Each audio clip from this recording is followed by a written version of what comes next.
Very cool. So the negotiation side between the buyer and the seller, that's independent. Buyer and seller, they have their own engagement, and then everything on the back end, that's where the dealer comes in, and that's where the dealer makes their money. Yeah, and the reason we structured that, going back to the list of problems, number one thing buyers hate and sellers was the negotiation process at the dealership. So by us allowing the buyer to negotiate directly with the seller, it circumvents the dealer in the number one problem. Like trust is eroded at dealerships because of this negotiation process.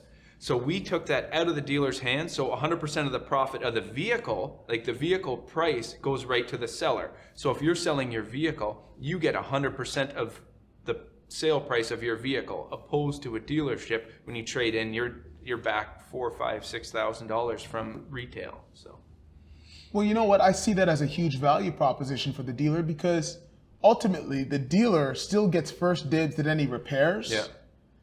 Financing, as you mentioned, on the back end, where they make a lot of their money. You know, and then also just the opportunity to make repeat business with, or to earn repeat business with that particular individual or their network, right? Because they say, I've had a great experience dealing with Chris, and then next thing you know, their cousins doing the same thing or coming to you, and they might not even necessarily come to you through the Per app. They might just come and buy a car off your lot. Yeah, exactly. So another major part about that is, like, if you're I'll use Ford for an example. If you're a Ford store and you sell a vehicle brand new off your lot, that person, say I sold you a Ford truck, you would have your Ford truck, and then come 3 years down the road, you want to sell your vehicle. You're not thinking, oh, I'm going to go bring it back to the Ford store because they're going to give me the best price possible. You might try it, and then you get the number from them and you realize, okay, that's not going to work. And then so you go to try to sell it yourself, but you're not a professional salesperson. So you could end up bringing it to a GM store because they show you $1,000 more on the trade-in number. So you're like, okay, I'll trade in. So now you have a Ford product being sold by your competitor.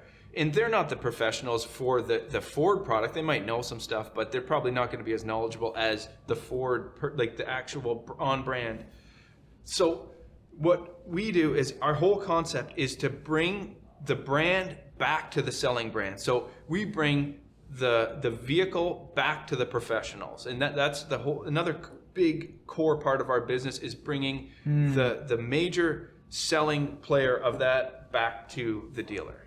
That's awesome. And I'm sure that that's really what the dealer wants ultimately. You know, you want to bring people back into the house. You want repeat customers. And if you don't have that value proposition saying that we can help get you full retail and our people are professionals so they can get you the most money for your vehicle because they know it the most, then if you don't have that, you don't have an incentive to bring them back. So this is a huge incentive to bring repeat customers back to you, back to your store.